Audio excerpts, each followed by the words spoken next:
Muito bem, minha gente, mais um programaço aqui. Bendita hora. Sexta-feira, hein? Sexta-feira. Eu sempre gosto de falar isso, porque muita gente acaba se confundindo um pouco. Bom, não sei se a palavra é se confundindo, porque a gente tem que respeitar que nem todos são cristãos.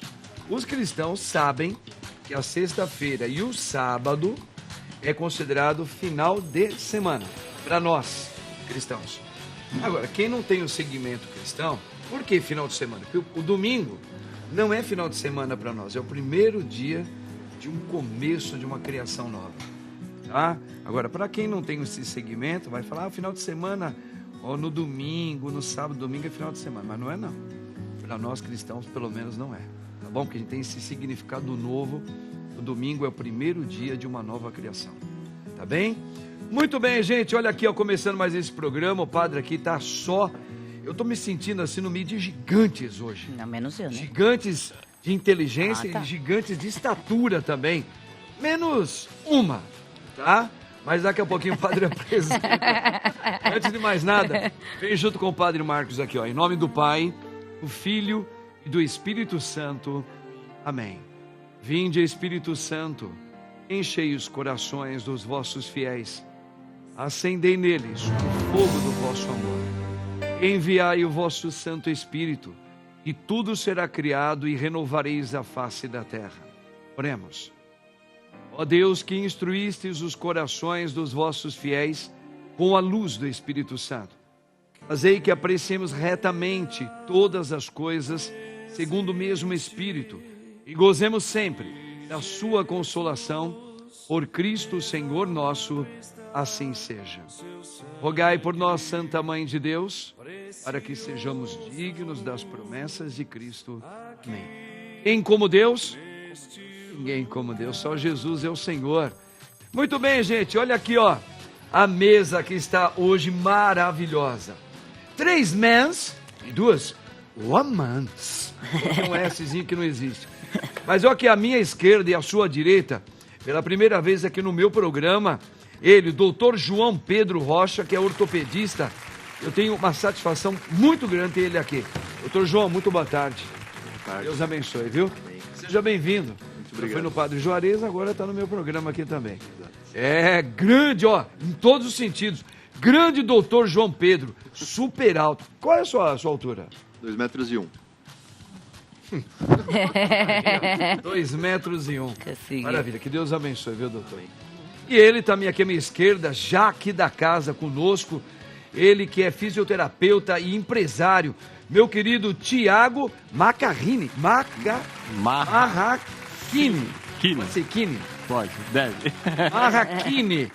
Tiago, Deus abençoe você. Amém, padre. Você é fera. Muito obrigado. Seja muito bem-vindo aqui com grandes pensamentos no meio de nós aqui. Muito obrigado, é um prazer estar aqui novamente. Vamos juntos sempre. À minha direita, ela, que é radialista, comunicadora, ela é apresentadora, intelectual. Nossa. E parcinha do padre no bom sentido, lá na Rádio 9 de Julho. Yanã. Patrícia Diniz. Menininha, que Oi, gente, boa tarde. Bruce.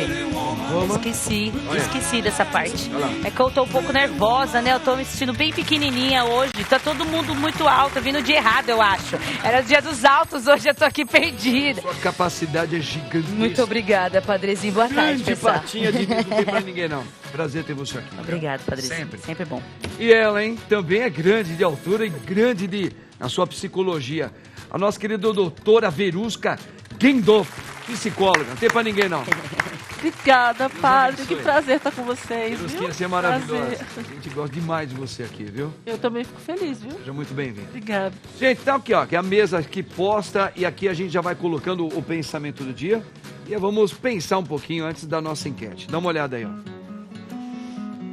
Acordar cedo é ter a certeza de que dormir é a melhor coisa que existe. Olha, eu estava pensando essa reflexão, eu abro aqui esse pensamento. Eu não sei se tem pessoas que têm dificuldade para dormir. Eu sou uma delas.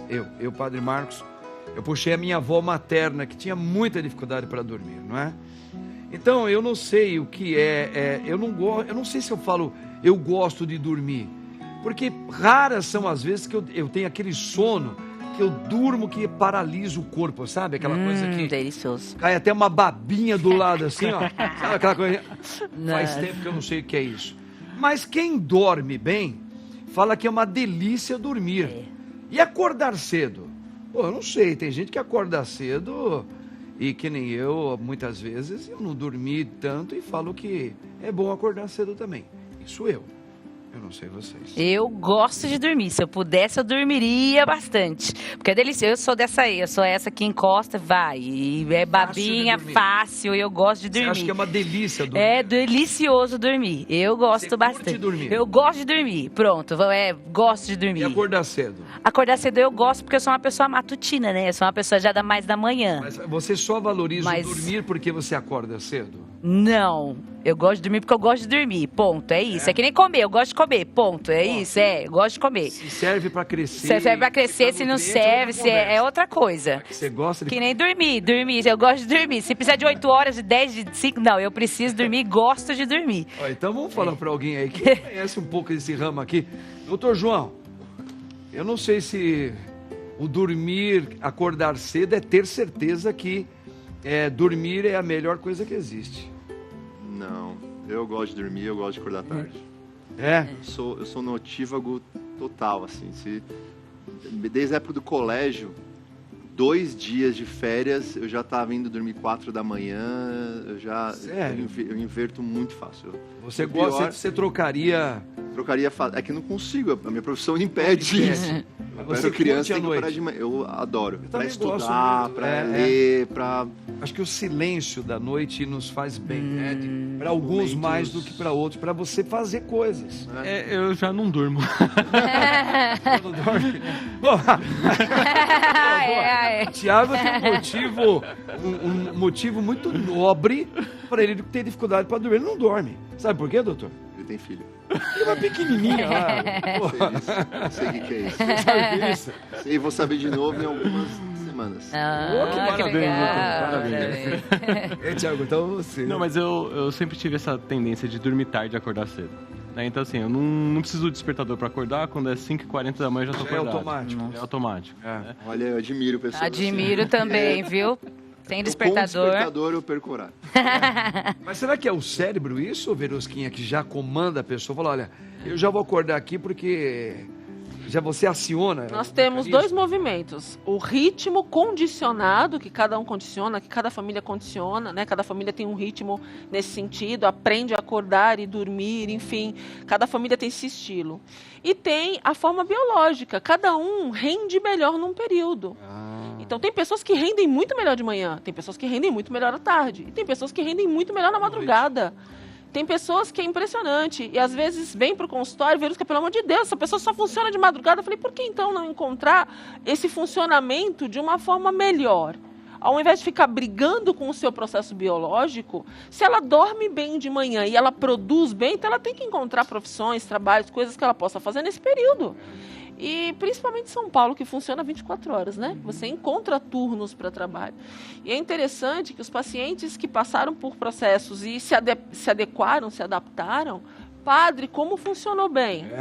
É você entender a sua mecânica biológica e encontrar a forma de funcionamento social. Será que é daí que vem essa palavra que nós todos, apesar de sermos todos seres humanos, mas somos diferentes, porque temos psicologias diferentes que entra em hábitos de vida onde a gente se sente melhor.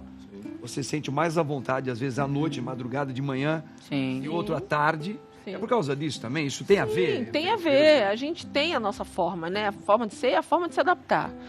Cada realidade precisa ser avaliada, né? E agora, claro, se você trabalha de noite, de madrugada, você vai ter que fazer com que esse período da manhã ele seja restaurador, senão também não adianta. Porque também tem pessoas que ficam acordadas de madrugada, mas também não dormem, porque aproveitam o período da manhã, mas aí estão cansados. E aí o cérebro não tem a restauração que precisa. Você precisa de estágios de sono para essa restauração acontecer. Então é necessário esse sono acontecer de uma forma adequada. Olha, dormir é a melhor coisa que existe. Hoje, o padre também quer, já tem a enquete aí já, acordar cedo, é? É isso? É outra coisa. Então, assim, nós estamos falando desse pensamento, mas hoje também nós comemoramos o Dia dos Povos Indígenas, tá? Não sei se vocês sabem, mas estamos comemorando o Dia dos Povos Indígenas. E a nossa enquete hoje é: você acredita que os povos indígenas são injustiçados até hoje no Brasil? Você acredita que eles são injustiçados?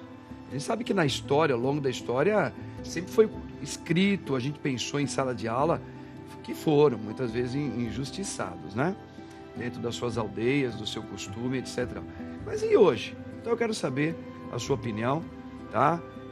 Eu também gostaria de saber também a opinião de vocês, né? Rapidinho, você acha que eles são injustiçados? Sim, ainda são, porque a gente ainda vê como uma coisa muito distante, como se a gente não fossem pessoas também. A gente separa só porque são indígenas e optam também, né? Tem muitos que optam ainda por viver ali mesmo, fora dessa realidade nossa aqui. Eu acho que sim. Eles optam, não querer viver. E aí a gente critica quando a gente vê algum que vem mais pra frente aqui, ou que conversa, ou como você recebeu uma vez aqui no Bendita Hora, que eu gostei muito também, né? Uma mulher indígena, né? Sim, que ela disse isso, que as pessoas têm preconceito porque ela saiu para estudar, para voltar para a aldeia dela, como se ela não pudesse ter essa opção também. Então são sim. Interessante, né? O Brasil ainda tem um pouco essa... Pouco não, acho que tem bastante isso ainda, né? A gente tem uma miscelânea cultural muito grande. Mas, ao mesmo tempo, parece que uma parte grande do povo brasileiro tem dificuldade com tudo que é diferente. Se você é alto é um problema, se você é gordinho é um problema, se você é indígena é um problema, se você também é baixinho é um problema. Quer dizer, você tem que viver mediano o tempo inteiro, sendo que as diferenças é que formam esse grande país maravilhoso que a gente vive. Então, sempre foi elogiado por isso. Exatamente. Você sabe, eu estou no bairro do Bom Retiro. Minha clínica fica no bairro do Bom Retiro. Gente, é um bairro incrível. Nós temos a cultura judaica, cultura coreana, cultura boliviana, cultura grega. É uma miscelânea cultural, mas lá as pessoas lidam tanto com essa mistura cultural que sabe lidar bem. Então você tem todo tipo de atividade de alimentação para todo esse povo. Então, para a gente que vive num local onde tem uma mistura cultural, é tranquilo, é simples. Mas quando você não tem essa realidade, basta uma pessoa, às vezes, do sul do Brasil ir para o Nordeste, ou do Nordeste para o Sul, só por ser uma diferença cultural, às vezes tem um choque. Nós temos um choque até nós mesmos nos conheceram, a gente não se conhece, a gente tem dificuldade de lidar com aquilo que se diz civilizado no nosso meio. A gente tem tanta dificuldade, a gente tem tanta colisão. Você imagina você tentar entender ainda uma cultura que ela está diferenciada daquilo que é o cotidiano da gente, né? É uma coisa bem... E uma cultura rica, né? Nós temos uma cultura muito rica por conta disso. Entendeu? Eu acho que, na verdade, na questão do injustiçado, o que falta é a gente poder ouvi-los. Né? Um tempo atrás eu frequentei uma tribo e eles falavam assim, olha, as pessoas impõem o que a gente quer. Ninguém ouve o que a gente quer. Né? Às vezes a gente quer a tecnologia aqui, a gente quer ter acesso à internet, a gente quer vender nosso produto, mas ninguém ouve. Eles falam que a gente quer viver a ideia antiga, né? Viver do que a natureza... E o que não é verdade, muitas vezes. Eles querem comercializar. Muitos estão abertos. Muitos estão abertos a isso, exatamente. Né? Então, eu acho que tem essa questão da justiça. E a questão do convívio, eu acho que ela se dá muito por essa questão de falta de diversificação cultural. Né, se você pegar o Bom Retiro, é um bairro maravilhoso porque ele tem justamente essa diversidade. Né, se você pegar outros bairros, ali próximo do Bom Retiro mesmo, mas sem não pertence ao Bom Retiro, você tem o árabe convivendo com o judeu, né? E você tem o coreano, aí você tem, né, o haitiano junto. E é tranquilamente. Agora, quando você vive em ilhas isoladas em São Paulo, e aí você coloca essa cultura diferenciada, aí é onde gera o embate. Mas muitas vezes eu me pergunto, será que esse embate já não é causado até por quem passa a informação? Porque eu acho que nós não estamos preparados para viver e respeitar as diferenças, como ela acabou de falar. Nós temos muita dificuldade de lidar com as diferenças culturais, de pensamento, de etnias. Mas eu acho que é por conta da questão educacional. Eu acho que sim, eu acho que envolve tudo isso, né? Ainda mais agora, que a gente está vivendo um momento polarizado, né? Sim. Tudo é muito polarizado. Tudo. Não é só política, é tudo. Tudo é muito polarizado. Bom, vocês viram que o assunto aqui, ele se estende, é muito legal, a gente quer seu parecer nessa enquete aí também, tá? Mas antes, vamos aqui, eu quero falar para vocês sobre o Artrofix Power. Olha, o doutor João, o Artrofix Power estava fazendo a minha ginástica, né, na minha casa, fazendo aquele agachamento bonito. Aí eu fui pegar o meu peso, que eu pego uma mala e coloco aqui. E aí deu um estalo no meu joelho. Eu me joguei no chão. Aí eu vim mancando. Aí eu falei para uma mocinha loira, escuta, eu acho que eu tô mal do joelho. Ela falou assim, estava, porque eu vou te apresentar o Arthrofix Power. E não é que me curou o Arthrofix? Gente, vamos aqui a primeira notícia. Vamos lá? Vamos ver aqui, olha, nós vamos sair um pouco aqui da nossa realidade de São Paulo, dos nossos probleminhas pessoais, porque em Rondônia realiza primeiro transplante ósseo da região norte. A cirurgia foi realizada com o objetivo de devolver a qualidade de vida e possibilitar a locomoção de um paciente de 30 anos, morador de Porto Velho. Olha aí, ó, o doutor João, diga. O senhor é ortopedista, dá uma olhada nessa conversa. O que o senhor achou dessa notícia aí de Rondônia, hein? Sensacional, né? Mostra que o Brasil está se diversificando com conhecimento, né? Então, a gente está deixando de ter polos únicos de conhecimento e está começando a espalhar mais pelo Brasil. Então, é sensacional isso. Lembrar que o osso é um tecido vivo, né? A gente sempre acha que o osso é um tecido... A gente achava que é morto, né? É morto. Porque remete, né? É um dos tecidos mais vivos que nós temos. Ele está sempre em construção e desconstrução. É igual a gente deveria estar na nossa mentalidade, sempre em construção e desconstrução é o tecido ósseo. Mas Rondônia é o primeiro transplante, mas nos outros estados isso já é... Tem aqui em São Paulo, a gente tem banco de tecido. Mas isso é uma vitória para um estado brasileiro como Rondônia, né? Que sempre... Parece que algumas partes do país, eles carecem de algumas facilidades que nós temos, ou que nós já inauguramos, eles ainda não, né? É exatamente isso que eu comentei, né? Diferente, por exemplo, dos Estados Unidos, qualquer pequena cidade tem um centro de referência, tem alguma coisa assim, ou um grupo de pequenas cidades tem esse centro. Aqui no Brasil a gente ainda tem isso muito polarizado, né? Usando o mesmo termo, a gente tem isso muito polarizado. Então, por exemplo, eu falei com o Thiago aqui, o Thiago também trabalhou no Hospital das Clínicas, onde eu fiz toda a minha formação. E ele pode concordar comigo. A gente anda na rua lá no Dr. Enéas e tem de ônibus, não, mas de ambulância e até pequenas vans de municípios não só de São Paulo, de outros estados também, que vêm para fazer atendimento aqui.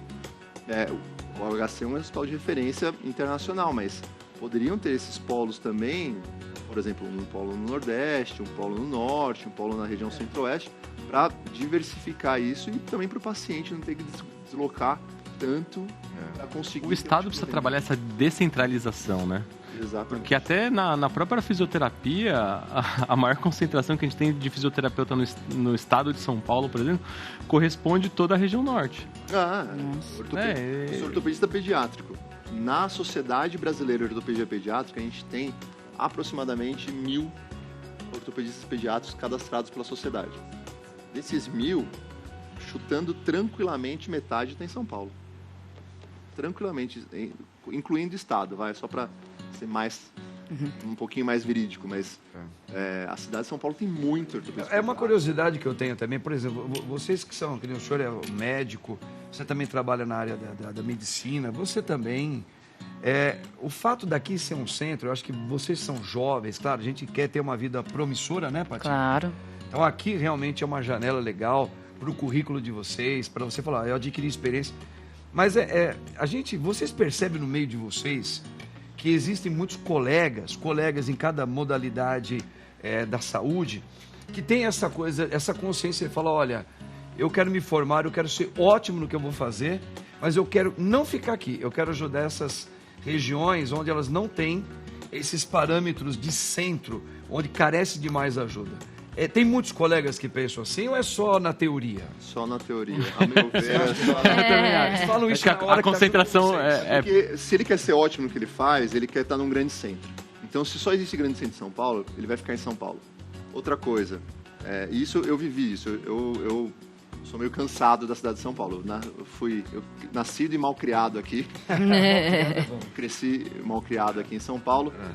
E eu sempre pensei em sair da cidade. Mas, por exemplo, se eu saio da cidade de São Paulo, são poucas as cidades, poucos lugares que eu, como ortopedista pediátrico, vou trabalhar só com crianças. Então, eu já conversei com muitos colegas que estão fora de São Paulo, principalmente em outros estados, e parte considerável do consultório deles é adulto. Então, eles têm que trabalhar com isso. Assim como outras especialidades que vão para fora e, eu sou especialista em joelho, mas eu tenho que atender quem tem dor no ombro, entendeu? É que como não é só a articulação diferente minha, é meu público, e eu gosto muito de tratar só criança, aqui eu tenho essa possibilidade. Outra coisa, né, por exemplo, você vai para um lugar desse assim, eu quero ser um cara diferenciado na Amazônia. Tudo bem, mas eu vou lá com a minha família, se de repente meu filho cai de uma ribanceira branqueira de bicicleta, eu que vou ter que ter sangue frio de tratar sozinho o meu filho de uma queda. Então, essa falta de suporte que eu vejo é uma coisa que trouxe, às vezes, até falando da época dos mais médicos, trouxe muita briga, assim, os médicos não querem vir para cá. Mas a gente tem que entender qual a condição que a gente está indo para esses lugares, entendeu? Então, eu vou para um lugar que eu vou ter suporte para fazer o que eu preciso fazer. Você tem que entender o contexto que existe lá de probabilidades de sobrevivência, né? Exatamente. Porque senão a gente fica também numa teoria muito, vamos dizer assim, humana. Romantizada. Romantizada. Pô, ninguém pensa, eu vou. Mas você tem que realmente fazer um estudo da realidade geográfica e social daquele local para você ver se realmente tem condições de eu realizar esse sonho meu lá, como ele está explicando. E é bom ouvi-los por isso também, né? Porque a gente às vezes pensa dessa forma, poxa, por que não, né? Se tem tantos aqui em São Paulo, por que não podem, né? Mas é bom ouvir que realmente, aí é aquilo que a gente falou lá no começo, são pessoas, né? São profissionais, mas que são pessoas, que têm suas famílias, que têm suas realidades, têm seus sonhos e têm suas vontades. É muito bom. O padre já volta, tá bom? Podia me dar mais uma notícia? Vamos lá? Dá tempo, vamos embora. Gente, olha isso aqui, ó. O Porchat faz piada com caso de morto no banco e é detonado. É desnecessário. Gente, outro dia nós colocamos aqui uma questão sobre comédia, né? Até que ponto as comédias, hoje, ou se eu fazer um entretenimento com brincadeiras, e está sendo muito criticado, porque estavam falando, usam hoje meios que muita gente não gosta. E a gente percebe algumas ousadias, outros não tem limites, até para você fazer um tipo de um trabalho cômico. O que vocês acham disso daí? A gente vê que ele é um grande apresentador, um grande artista, muito elogiado, Porchat, mas já não é a primeira vez que a gente escuta que através dos trabalhos dele vem trazendo assim algumas pitadas de agressividade que a população começa, ainda mais que hoje com a internet, o povo fala mesmo também, mas está prestando atenção e também tem o direito de falar, isso não está legal não, hein, Porchat? É isso mesmo? Olha, você sabe que são com as brincadeiras que você vê grandes verdades, né? As pessoas, elas mostram aquilo que elas têm, elas externalizam aquilo que elas são. Então, quando você tem um limite assim quebrado, é muito mais o ser humano ali dentro, né, do que a brincadeira local. Então, o que eu costumo dizer é que a gente precisa prestar muita atenção, porque muita coisa que está sendo colocada como humor pode ser distorções emocionais muito sérias. A gente não pode pegar a dor de uma pessoa e transformar isso numa brincadeira e se divertir com isso, porque se eu estou me divertindo com isso, é porque eu tenho um problema. Alguma coisa tem de errado comigo. Eu sou o problema e não o externo. A gente sabe que acontecem muitas coisas. Você brincar com uma coisa pontual, mas você brincar com a dor do outro, a morte do outro, a doença do outro, é bem complicado.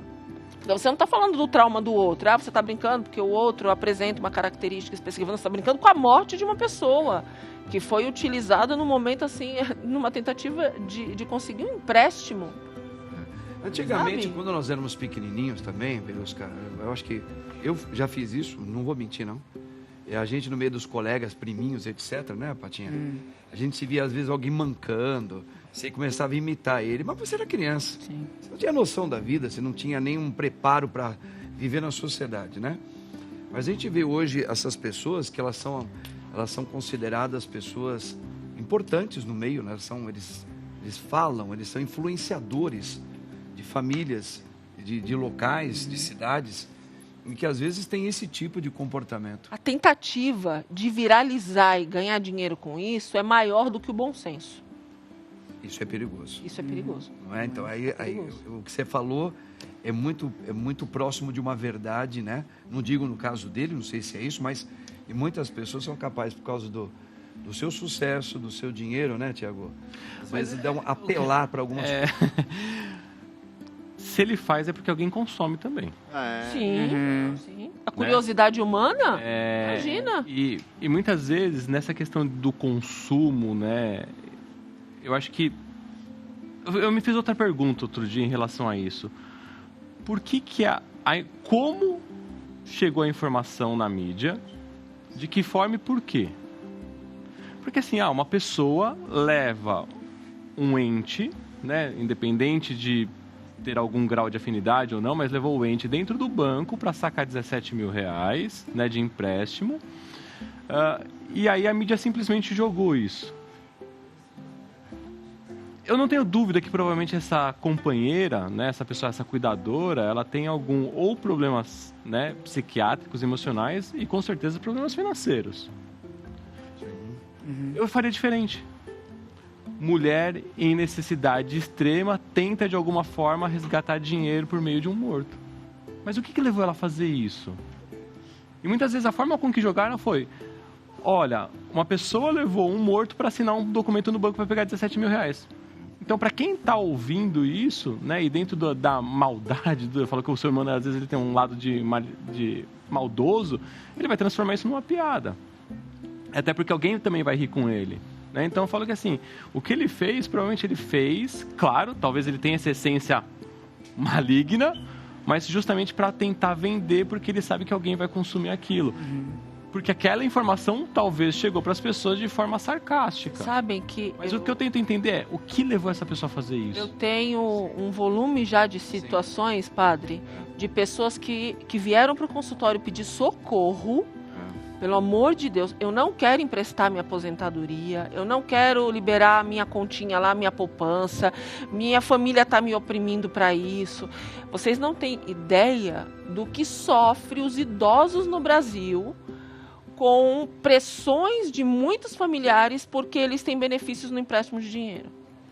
Se vocês ficarem por um período de tempo do lado de fora de alguns bancos, nos períodos de recebimento de salário de idosos, vocês vão chegar a ver pessoas em maca para fazer empréstimo, para pegar dinheiro, pessoas em cadeiras de roda com uma condição que você vê que não tem condições de estar ali. Então, eu acho que deveria ser feito algo até nesse sentido, porque uma pessoa sem condições emocionais, mentais, para poder... mas eu acho que, de qualquer maneira, até como o Tiago falou, e vocês estão colocando aqui na mesa, eu acho que independente de qualquer coisa, nós não temos obrigação de sermos educadores. Porém, eu acho que a partir do momento que você está diante de um veículo de transmissão, de palavra, você tem um microfone na mão, você tem uma TV, você tem obrigação, dentro do teu país, de você trazer uma informação que educa e não daquilo que só o povo gosta para consumir. Porque a gente tem que ter essa elevação de pensamento. O povo gosta de sangue, mas eu quero educar o povo brasileiro a parar de pensar assim. Então, mesmo numa conversa, numa brincadeira, numa comédia, você tem que pensar grande. O meu café tá morno. E eu gosto de café morno, o Tiago gosta de café frio e os demais gostam de café quente. Porque a psicóloga acabou de dizer para nós, cada um tem uma psicologia diferente da outra. Tem que ser respeitado. Eu gosto do morno. Então eu tô colocando perto da minha canequinha gelada aqui, ó, pra ficar mais morno ainda. Tá? O café tá bom demais. Ó, temos mais uma notícia aí. Quer ver? Olha isso aqui. Essa aqui mexeu um pouco com a galera aí, hein? Essa semana tá brava, hein? Daniel Cravinhos escreve carta aberta para Andreas Von, que é da família Richthofen. E pede perdão, gente. Daniel Cravinhos veio a público para pedir perdão para Andreas, o irmão de Suzane Von, né, de 22 anos, após o crime que ele cometeu e pelo qual foi condenado a 39 anos de prisão. O assassino também revelou que é vizinho de Andreas, que hoje mora em um sítio a 450 quilômetros de São Paulo. Gente, olha isso aí, tá aí, ó. É aquela coisa que a gente estava falando no começo, sobre a enquete do indígena, né? Se você acha que ainda existe um tratamento igual como era antes para os índios, e a gente abriu uma conversa aqui que nós temos dificuldades da gente se correlacionar como ser humano, mesmo nos chamando de civilizados. Porque é o seguinte, a pessoa comete um crime, como ele cometeu. E nós temos uma dificuldade muito grande de aceitar o arrependimento das pessoas também. E entender, como foi dito, o que está passando no coração desse cara hoje. Por exemplo, se falar da fé, Pedro se arrependeu de negar 3 vezes Jesus. 3 vezes. Ele chegou a dizer, eu não conheço esse homem. É uma coisa muito forte para quem viveu com ele. Pois ele se tornou um homem perdoado por Deus e ainda Deus o colocou à frente da sua igreja.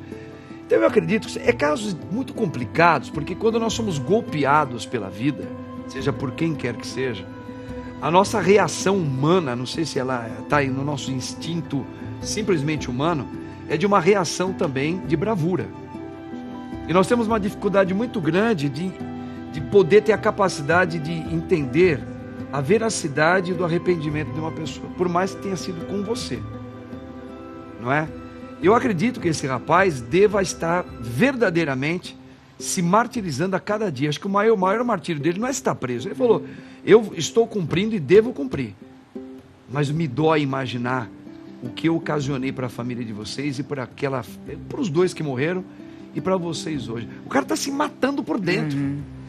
Psicologicamente, eu acho que isso daí é uma sede, é um grito de uma alma desesperada também, não é? Sim, sim. Você sabe que a culpa, ela é um dos mecanismos mais destruidores da vida humana. Porque você não foi ferido por algo que alguém fez com você, você foi ferido pelo que você fez, pela sua própria ação. Então, você ter a consciência de saber que aquilo que você fez criou um dano em você e em toda uma realidade, saber que a vida desse rapaz foi completamente modificada. Ele chegou a ter surtos esquizofrênicos, andar pela rua como um meliante, sabe?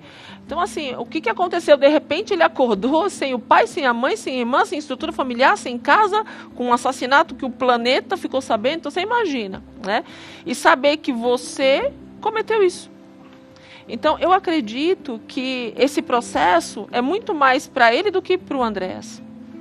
É muito mais para que ele tenha paz do que para o Andréas em si. Então, eu acredito que não é um processo fácil realmente, né? E para as pessoas, porque nós somos muito de julgar, né?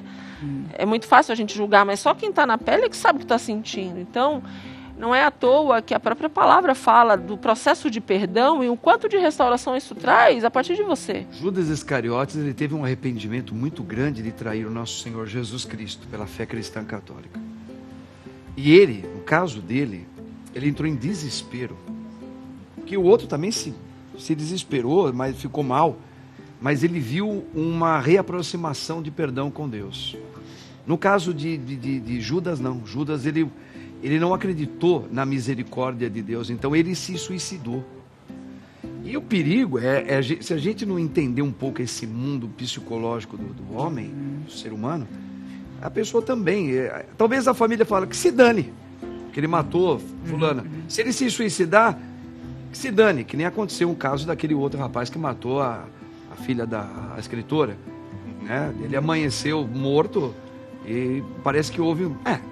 ele matou um monte de gente. Daniela Pérez, né? Mas a gente sabe, e cada um, o que acontece no coração de cada um, né? A gente teria que ter esse respeito, no mínimo, humano, né? Mas sabe uma dica?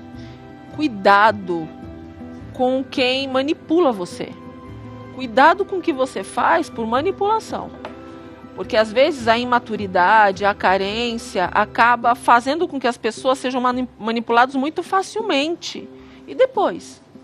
Por isso que eu acredito que o perdão ele é um ato de maturidade. Eu amadureci, reconheci e vejo que realmente eu preciso pedir perdão, eu preciso pedir aquele movimento ali de desculpa, de perdão, para poder não corrigir o que eu fiz, mas para poder fazer com que eu tenha paz, porque eu amadureci e eu sei que aquilo não foi correto. Agora, a gente tem que deixar muito claro que, infelizmente, tem muita gente, por carência, por imaturidade, é manipulado pelos outros e depois fica com todo esse processo nas costas. O Dom Jorge, que é vigário episcopal região Santana aqui da Arquidiocese de São Paulo, ele esteve comigo na Rádio 9 de Julho fazendo um programa de Sexta-feira Santa e ele deu um exemplo tão bonito que eu gostaria até de dividir com todos vocês. Ele disse que estava na paróquia e comentou em um momento ali, falando que um político muito famoso aí que roubava, enfim, era corrupto, que se esse político fosse até a igreja naquele dia, na missa, e fosse na fila da comunhão, ele daria a comunhão. E aí uma paroquiana disse assim para ele, padre, na época ele era padre, como assim você daria? Ele é ladrão, ele é um corrupto, ele rouba o povo, ele falou assim, mas se aquele dia... Naquele dia que ele entrou naquela fila, foi o dia que ele sentiu no coração dele que ele seria perdoado por Deus. Se aquele dia fosse o dia que ele falaria, a partir de hoje eu não farei mais isso, eu vou devolver tudo que eu roubei. E ele falou assim, então a gente tem essa tendência do julgamento, e aí a gente julga, e às vezes aquele perdão, é aquela palavra, olha... Eu estou num processo também que vai fazer a diferença na vida dessa pessoa, de se reerguer dos dois lados, por isso que eu acho que nós homens, eu falo seres humanos, nós estamos necessitados de primeiro nos conhecer, antes da gente fazer qualquer tipo de pré ou julgamento na nossa vida. Acho que a primeira história é essa daí. A profissão que mais devia existir. Eu faço terapia para aprender a lidar com as pessoas que não fazem terapia e estão perto de mim. Pois é, mas se você não faz terapia ou faz terapia, eu quero que você saiba disso, ó. Quem sofre com diabetes, que é uma doença silenciosíssima, e se você não souber cuidar na hora certa, pode até ser tarde demais. Por isso, a Brasil Vida, ela já trouxe para nós uma das soluções, Binglico. Vamos lá, gente. Tem mais uma notícia aqui, ó. Vamos ver essa notícia aqui desse aluno. Como está o aluno atingido por aparelho de academia? Regilânio voltou a ficar de pé com andador. Atingido por aparelho de academia em 2023, Regilânio compartilha a evolução nas redes sociais. Gente, olha isso aí, ó. Tá vendo? E hoje é um incentivo muito grande que as pessoas, quem puder, faça academia, vai lá, precisa fazer. Mas ele teve infelicidade, né? De ter essa contusão forte aí. Na verdade, não foi nem uma contusão, né, padre? Eu usei esse termo porque eu queria puxar que você falasse. Ela de uma fratura vertebral que ele teve, caiu um peso enorme nas costas dele, ele despreparado, ele estava fazendo um exercício que o peso fica em cima, né? Ele de alguma forma soltou, caiu. Isso é muito importante, né? Infelizmente, tragédias acontecem, né? Então você tem que tentar evitar de você estar nessa tragédia, mas você está num penhasco e o penhasco começa a desabar. Se você não estava um dia de grande chuva, estava sol e aconteceu aquilo lá, poxa, fatalidade. Mas vem cá, fatalidade. Mas aí, doutor. Agora, o que eu ia falar é aonde não, puxa, pessoal, pelo amor de Deus, na frente de todo mundo, minha mãe tá me vendo aqui, eu vou julgar o pobre coitado. Não, mas é para todo mundo tomar cuidado. Por exemplo, aonde ele está descansando, não é lugar para se descansar. Não, isso que eu ia falar. Entendeu? E outra coisa... É muito chato eu ser mas a pessoa e os orientadores, doutor? Porque nas academias tem orientador que vai te dizer, não pode sentar aqui, olha, esse aparelho o senhor não pega dessa maneira, se ele escapar ele te machuca. Será que ele também teve a infelicidade de não ter essa, vamos dizer assim, essa competência do local também para dar uma certa segurança? Eu acho que tem que ser visto isso sim, porque é obrigatório ter professor de educação física nas academias. Eu tenho grandes amigos que trabalham em academia, tenho um amigo que ele constrói academias e planeja onde vão ficar os equipamentos, quantos profissionais tem que ter. Isso. E você tem um número, sim, de profissionais por aparelho, por aluno. Então, tem que ver isso, sim, se não tinha alguém lá avisando. Se não tinha no aparelho avisando, não sente, não fique nessa posição. Porque muitos aparelhos têm isso, não pegue de tal jeito, para ajudar. sempre o melhor é você ter o seu próprio personal. Eu sei que financeiramente para muita gente todo mundo consegue é inviável. Mas você tem que ter uma estrutura mínima para se proteger. Ele te ajuda, olha. Ele te ajuda. Segura aqui. Faz de tal jeito, põe tanto peso, não põe mais peso que isso. Então, a gente tem que fazer atividade física, a gente tem que ir para academia. Fortalecimento é muito importante para a gente. Você faz academia? Eu faço. Faço 2 vezes por semana e devia fazer mais. Eu faço esporte 3 vezes por semana. Faço 2 vezes academia com um personal, que é amigo meu. Sim. E eu, toda quarta-feira, quando minha esposa não me fala que eu não estou a fim de ir, eu vou jogar um basquetinho também. Também, né? Também a altura. Mas você recomenda quem queira fazer em casa ou sozinho fazer? Não. Então pode parar todo mundo de fazer aqui, ó. Tem um monte de gente que faz tudo em casa aí, ó. Ah? Querer fazer academia, exercício físico em casa, sozinho, sem orientação. Perigoso, né? É o que aconteceu comigo. Eu tive que me jogar no chão porque por causa do meu joelho que doeu mesmo. É perigoso, padre. Na pandemia teve muita gente que se machucou querendo fazer atividade física em casa sem um aparato ideal e sem uma supervisão, né? Que hoje em dia pode ser online. Hoje em dia, tanto para educador físico, para fisioterapeuta, o teleatendimento ele é possível. Sim. E você já tem tecnologia suficiente para isso, né? Então você consegue fazer uma supervisão e um gerenciamento de risco. Eu falo que o gerenciamento de risco é algo tão importante quanto a própria atividade, né? Ali onde ele sentou, gerenciamento de risco que ele poderia ter feito, né? Ou alguém feito por ele, que ali não era o lugar mais adequado para fazer. E tem muita gente que acaba fazendo exercício em casa, né? Sem uma supervisão direta, e que acaba se colocando em risco, por exemplo, usando uma cadeira, né? E às vezes vai colocar o pé em cima da cadeira, ou vai ficar em pé em cima da cadeira, ou vai fazer salto, né, na cadeira achando que é uma caixa, e a cadeira pode quebrar, ele pode cair para trás. Verdade, né? Eu já vi muita academia, por exemplo, de prédio, de condomínio, ter a esteira e atrás ter um vidro, né? Ou seja, no momento que o indivíduo ele pode ter um mal súbito, se ele cair para trás, além do mais, ele vai acabar caindo em cima do espelho ou do próprio vidro, né? Então, acho que gerenciamento de risco é extremamente importante. Uma coisa que me preocupa muito, a distração das pessoas. O celular, a distração, eu já vi muito disso. Até nas academias mesmo, as pessoas querendo fazer exercício com o celular e se distraindo, e isso também é um perigo, isso também é um risco. Mas o celular ele é perigosíssimo, né, na academia. Só distrai, ela pode se machucar muito. Ela tá com o celular ali, e aí ela começa a andar para um lado e é justamente o motivo que a gente não deixa criança com menos de 7 anos para academia, né? Puxando sardinha para o meu lado, uma pergunta que muita gente faz, com quantos anos criança pode ir para academia? A Sociedade Americana de Ortopedia Pediátrica libera a partir dos 7, 8 anos. E só não libera antes disso, porque a academia é um ambiente que a criança tem que ter um mínimo de consciência, tanto corpórea, consciência de proprioceptiva dela, e de que é um lugar que tem um aparelho pesado, risco, né? Tem um risco. Então, se de repente eu esbarro em um colega que está fazendo supino com muito peso, aquele peso pode cair no meu pé, pode cair no pescoço dele, pode machucar. E o celular, ele está trazendo muito problema para isso, né? Você vê que aqui talvez a moça estava mexendo no celular, a cabeça baixa dela, assim, com certeza não estava fazendo exercício assim, com a cabeça assim, o braço aqui curvado. E às vezes você, numa dessa, ela deixa de socorrer alguém, ela deixa de perceber que alguém está caindo. Então a gente tem que ter muito cuidado com onde a gente está. Gente, tá vendo? Tem que tomar cuidado. Então, for fazer, viu, Patinho? Você gosta de fazer academia aí, pilates, essas coisas? Pilates eu faço. Tem que gente que é profissional para você não se contundir, não, eu sei, ela cuida muito bem de mim, minha professora. É isso aí. Eu vou parar de fazer o que eu tava fazendo em casa, eu tava me sentindo tão bem agora. Estragou. O doutor estragou toda a minha... Mas ele falou algo importante. Falamos bem do pobre do Vigilante.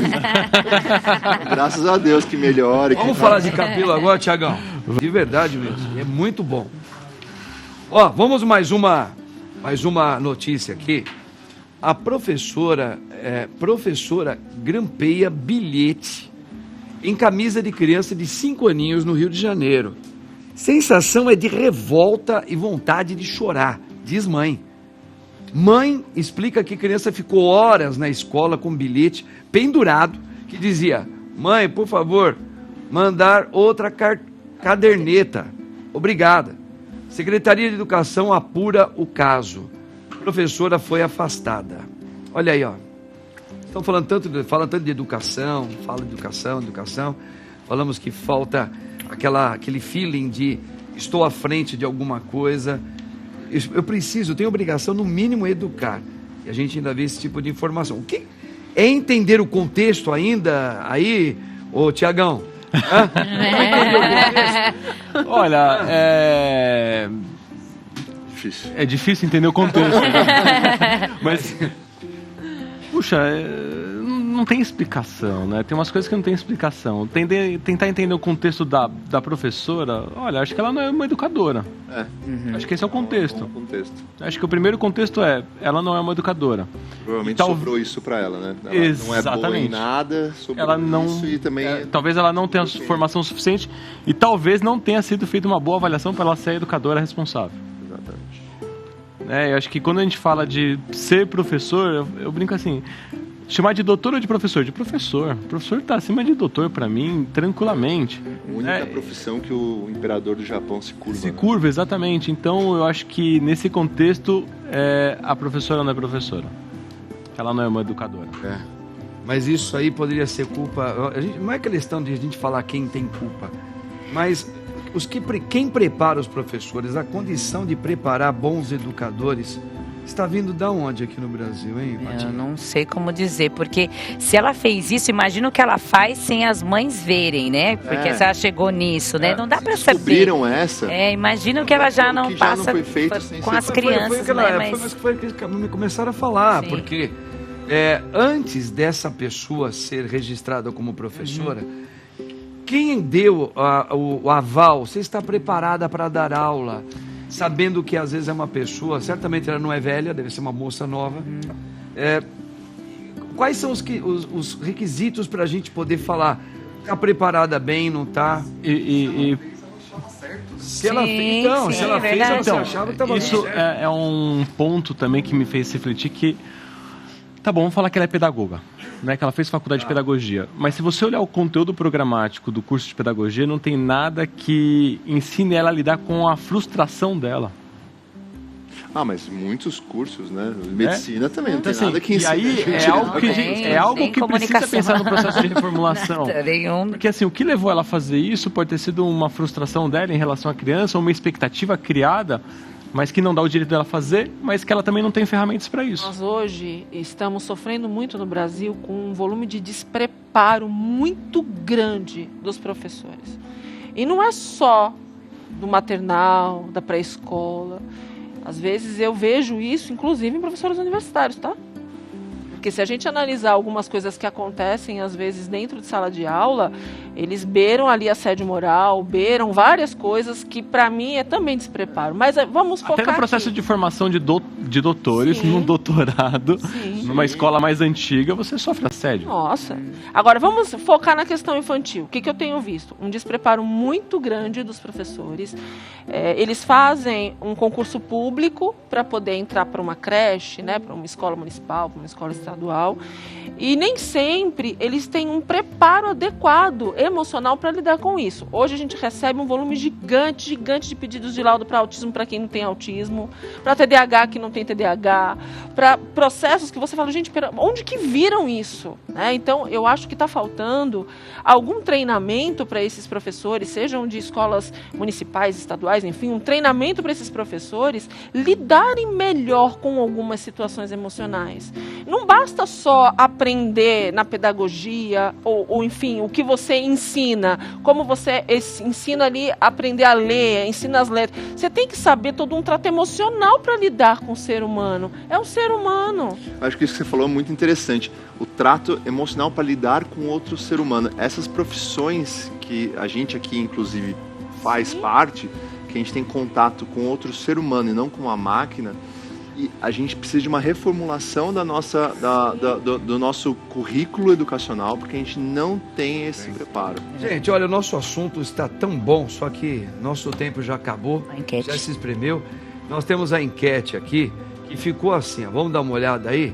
Olha lá, as escolas indígenas, vamos ver como é que ficou. 94,7% diz que sim. São injustiçadas. Tá? São injustiçados, tá bom? Muita gente está falando que o pessoal, essas famílias indígenas são. Aí a minoria, somente 5,3% diz que não. Tá? Eles falam que atualmente não. Então, assim, realmente a população percebe que tem uma injustiça aí. Gente, olha, eu agradeço muito a presença de todos vocês, gostei muito, queria que tivesse mais tempo, a gente fala até sobre esse assunto de escola aí, porque eu acho que tem muito a ver com educação também em casa, não tirando o peso do erro da professora, mas eu acho que as crianças hoje também estão muitas sem limites, que os professores estão ficando até doidos. Eu penso dessa maneira também, mas isso é por uma outro lugar.